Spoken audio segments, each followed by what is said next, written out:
इन खबरों के सिलसिले को आगे बढ़ाते हुए खबर शामिल करते हैं विहाड़ी से, जहां पर हमारे ब्यूरो चीफ सैयद अदील गिलानी की बताई हुई तफसीलात के मुताबिक विहाड़ी में यूरिया खाद का बहरान शिद्दत इख्तियार कर गया।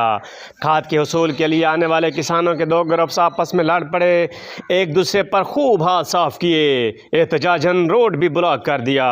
विहाड़ी और गिरदोनवा में यूरिया खाद का बहरान शिद्दत इख्तियार कर चुका है, जिसमें ज़िला भर में किसानों खादों की तलाश में इधर उधर धक्के खाने पर मजबूर हैं। खाद का एक ट्राला दुकानदार के पास पहुंचा तो किसानों का रश लग गया। पहले खाद लेने के चक्कर में खाद लेने आए किसानों के दो ग्रुप्स आपस में एक दूसरे से लड़ पड़े। किसानों ने एक दूसरे पर खूब हाथ साफ किए और खाद ना मिलने पर किसानों ने मेन रोड ब्लॉक करके एहतजाजी मुजाहरा शुरू कर दिया।